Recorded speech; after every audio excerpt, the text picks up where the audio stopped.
The screen behind me.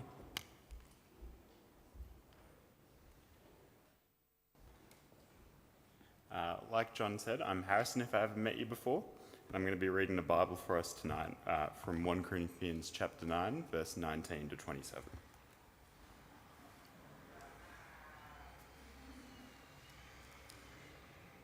So that's 1 Corinthians 9, starting at verse 19.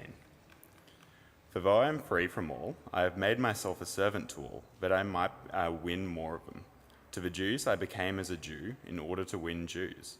To those under the law I became as one under the law, though not being myself under the law, that I might win those under the law. To those outside the law I became as one outside the law, not being outside the law of God, but under the law of Christ, that I might win those outside the law. To the weak I became weak, that I might win the weak. I have become all things to all people, that by all means I might save some. I do it all for the sake of the gospel, that I may share with them in its blessings. Do you not know that in a race all the runners run, but only one receives the prize? So run that you may obtain it. Every athlete exercises self-control in all things. They do it to receive a perishable wreath, but we an imperishable. So I do not run aimlessly. I do not box as one beating the air, but I discipline my body and keep it under control, lest after preaching to others I myself should be disqualified.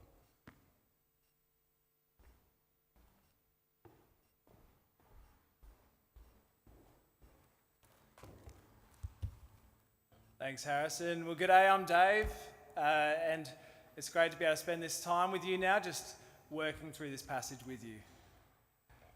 In the famous film Shawshank Redemption, Andy, the main character at the start, is wrongfully imprisoned.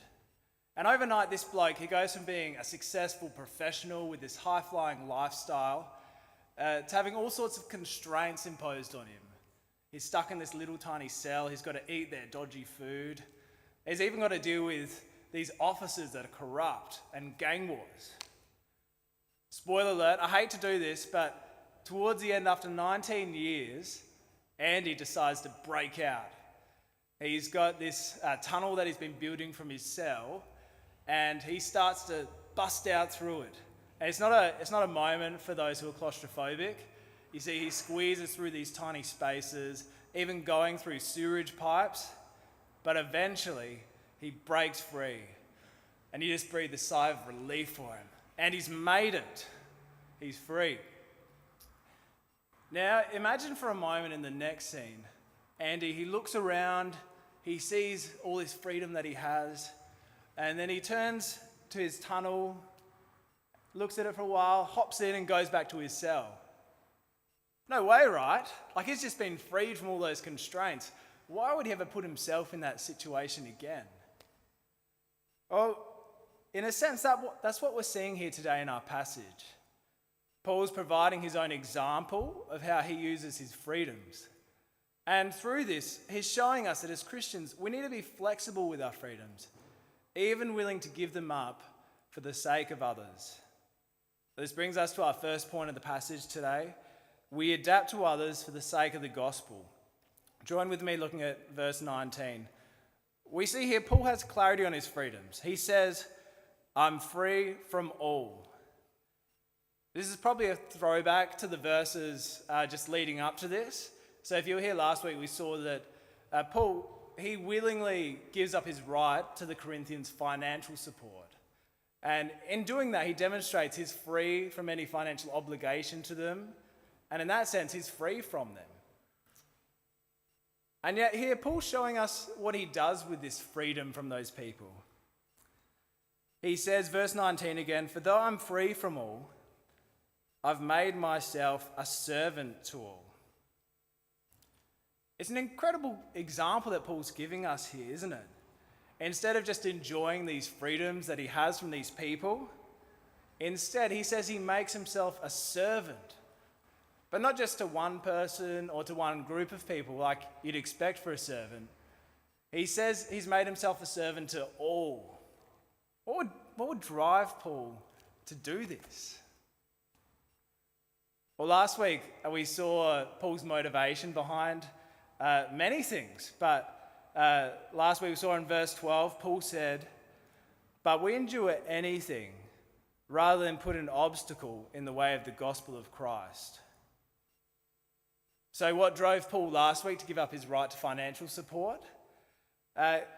It was the gospel of Jesus. And we're seeing this again reflected here today in what's driving him now. Coming back to verse 19, Paul says, "For though I'm free from all, I've made myself a servant to all, that I might win more of them." What we're seeing here is Paul willingly gives up his freedoms so that others might know the ultimate freedom in Jesus. A life where constraints no longer hold us back from a relationship with God. We're free from constraints of sin, of death, all things that Jesus dealt with on the cross when he died. And if you're a follower of Jesus, these are the things we enjoy now. These are our freedoms. And it's something that's going to last into eternity because Jesus is risen. If you're someone here today who doesn't yet know this freedom, I just want to encourage you to keep looking into it. Maybe you've got a mate who brought you along, chat with them. Or you might want to check out one of the Gospels in the Bible, Matthew, Mark, Luke, or John. All of them explore who Jesus is, what he said and what he did. It's a pretty good starting place. So Paul here says he's made himself a servant to all for the gospel. But what kind of servant is he? Is he a bit like, the genie from Aladdin? He just clicks his finger and grants everybody's wishes whenever they ask? Or is he a bit more like Dobby from Harry Potter? He just kind of grovels before everyone that he sees. Do you think that's what Paul's like here? I don't reckon. He helps us to get a better taste of what sort of servant he's like in the verses 20 to 22. So let's see how Paul's putting into practice in his context. Particularly here we see Jews and non-Jews. That's kind of what he's trying to work with here. So we see verse 20. "To the Jews I became like a Jew in order to win the Jews." So from here it seems like when Paul's spending time with Jewish people, he'd observe things like their kosher laws for food. This was the kind of thing that for the Jews, if somebody didn't follow these rituals, it'd mean that they'd consider them unclean and they'd have to distance themselves from them.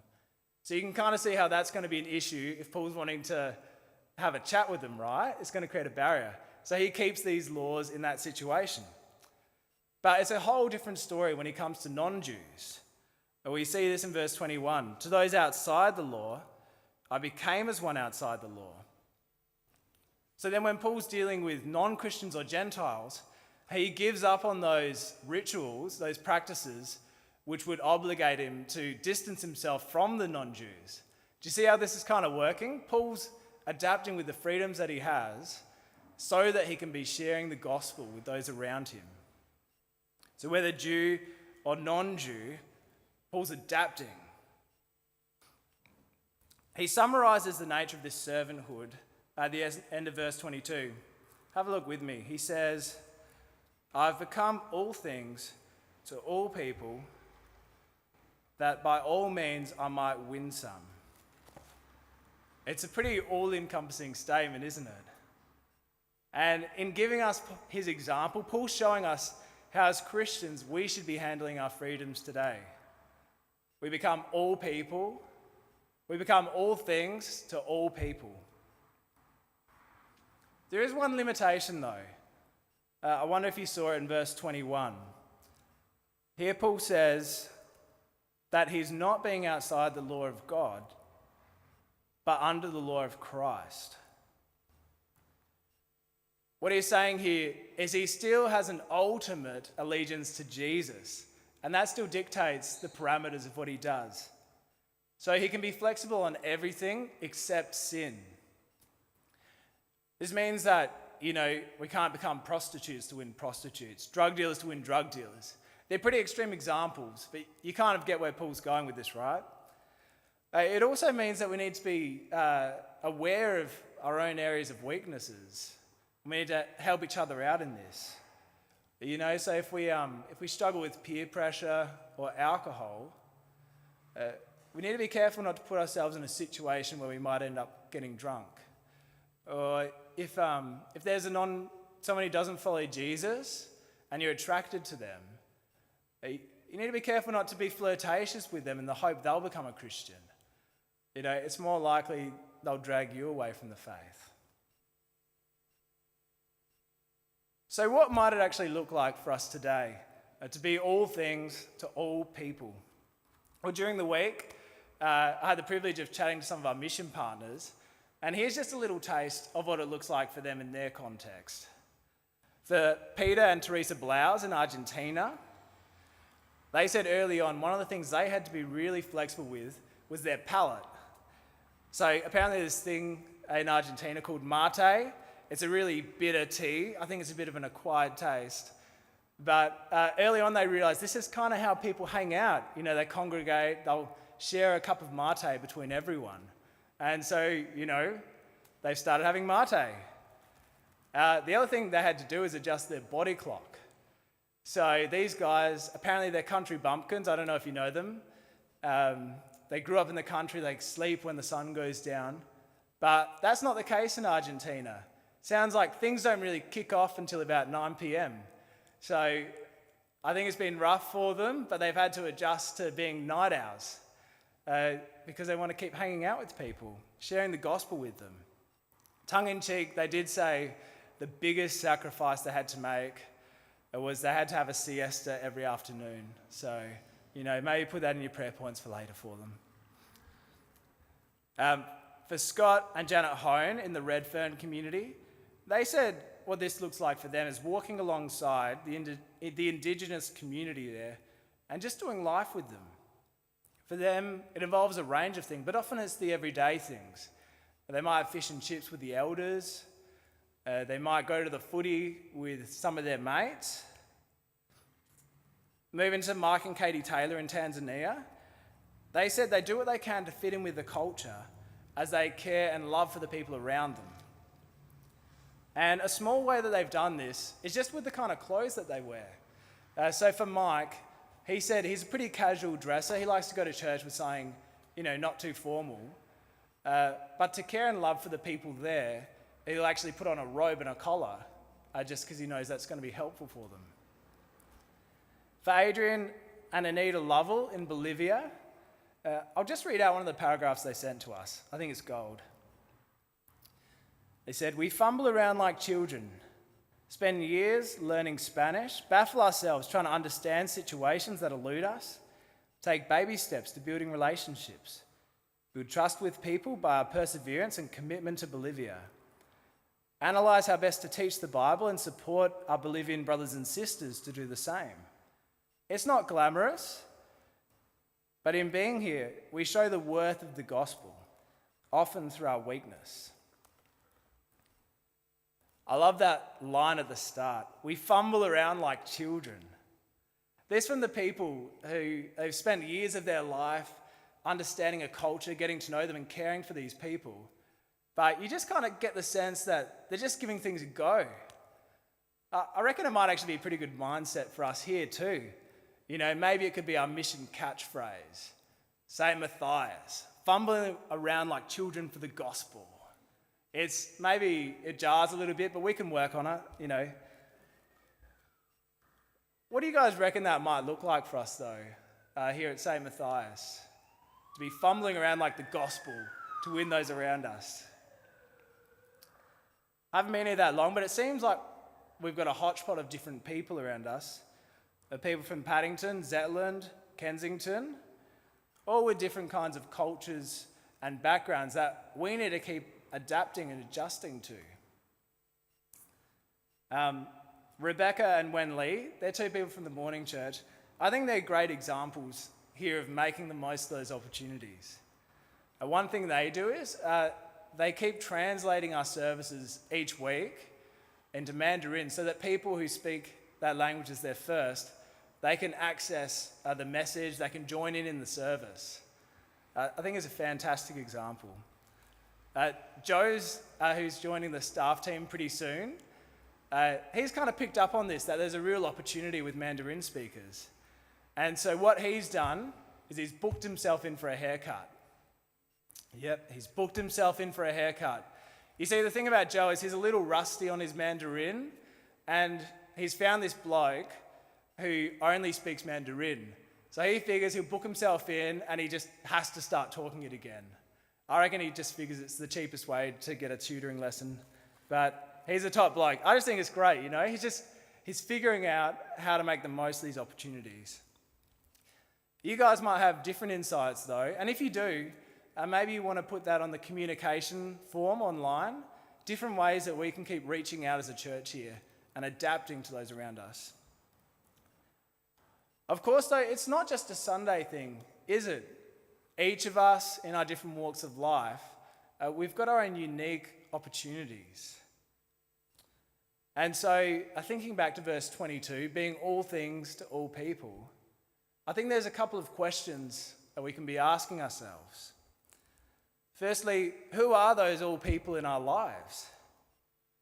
That is, where's God placed us at the moment? Who are those people we interact with from day to day? It could be those guys you naturally get along with, colleagues or friends, people you've got common interests with. But it's not limited to that, is it? It's all people. So maybe it's that boss who's really unreasonable and he makes you stay late, short notice. Could be a client who's suing you. It could be a neighbour from a different culture where it's hard to get along with them. Or maybe it's the homeless person who you walk past each day. Who are those all people in our lives? And secondly, for these people, how can we be all things to them so they can hear the gospel? There's how can we adapt our behaviour, our preferences, so they have a chance to hear about Jesus? To do this, I wonder if we need to channel our missionary, like those guys we just saw before. Really do some digging into what our situation's like, what the people are like around us. What's their culture and background? How do they spend their spare time? What are their needs and wants? And once we've figured some of these things out, it takes a lifetime, how can we be giving up our freedoms to them so that they can hear the gospel? In hearing this, I reckon we can have a few different responses. You could be like me and you feel a little bit apprehensive by this. Being all things to all people, it sounds like a pretty all-consuming thing and something that might take up a lot of your day. If you're anything like me, you're pretty good at filling up the calendar, probably with a lot of good things. But wouldn't it be a shame this year if we were so busy, we had no time for those gospel opportunities with the people around us? If we were too stressed in the day to be available to somebody who needs to have a conversation, or if at home, we're always just too busy that we can never bring people in and just welcome them into our home, or if we've got particular hobbies that we're so invested in that we never take any interest in the hobbies of those around us. This is just a small thing that I've tried to do, but before the year takes off, me and my wife Maddie, we've started just chatting about it and praying about it. Who are those people in our lives, and how can we be spending time with them this year so they can hear about Jesus? It's a small thing, but I'm hoping we can keep doing it and we can just keep putting these things into practice. Maybe, though, time isn't the biggest barrier here today for you. There might be areas of your life that you don't really want God to have a part of. You want to keep them for yourself. Maybe you're channeling that inner Gandalf, if you're a Lord of the Rings fan. You're guarding a part of your life and you're saying, "You shall not pass." Could be possible. But what we've been seeing today and through the whole letter of Corinthians, we don't really have room to hold back a part of our life if we're following Jesus. Because Jesus himself, he offered up his whole life to save sinners like us, to save sinners like the people around us. And so it's our privilege to give our whole lives to do the same. Interestingly though, And we see that Paul's saying he doesn't just do it for other people. Looking back, if you look at verse 23, Paul says, I do it all for the sake of the gospel, that I might share in its blessings. Is that how you would have expected Paul to finish that line there? It's not how I would have. I would have thought he'd say something like, I do all things for the gospel, that they might share in its blessings. But he doesn't, does he? He says that I might share in his blessings. What do you think's going on here?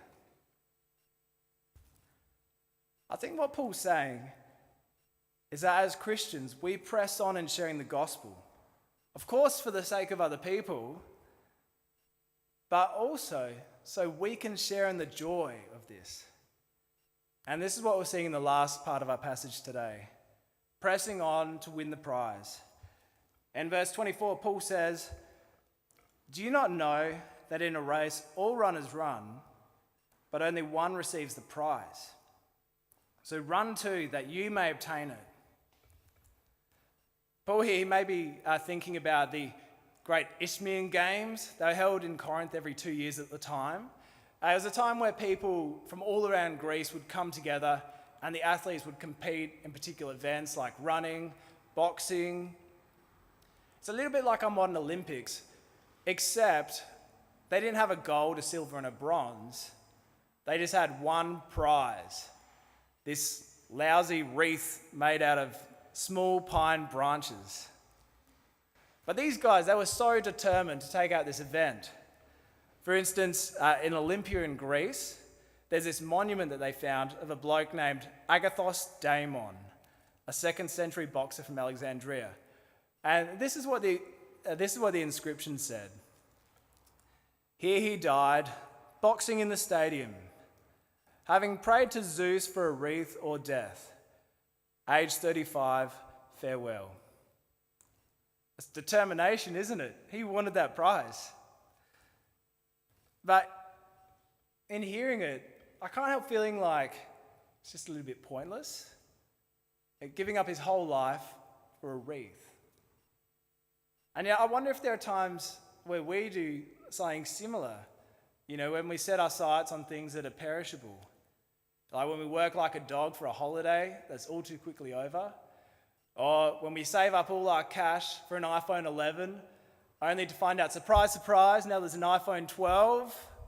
Typical. But for followers of Jesus, that's not the case, is it? We hear in verse 26, Paul says, we're not like a runner who just runs around aimlessly, not knowing where they're going. We're not like a boxer who's just kind of punching the air but never making contact with the opponent. We've got something greater to work towards. Verse 25, Paul says, every athlete exercises self-control in all things. They do it to receive a perishable wreath, but we, an imperishable. As followers of Christ, we've got a great prize, don't we? Eternity with God, where we're free from sin, where we're free from death. And what a joy it is, and it will be, for us to share in this together, to share it with the people who we reached out to with the gospel of Jesus. This is a prize it's worth pressing on for, to allow it to reorient everything we do. And today we've seen one way that we live this out. We make ourselves all things to all people. We adapt to the people around us so they can hear about Jesus. Shall we pray? Let's pray. Dear God, please help us to run in a way as to win the prize. A crown which will last forever. To be making it our goal to win as many as possible to Jesus. Please be shaping and growing us for this cause. And may we know the joy that comes with this. Amen.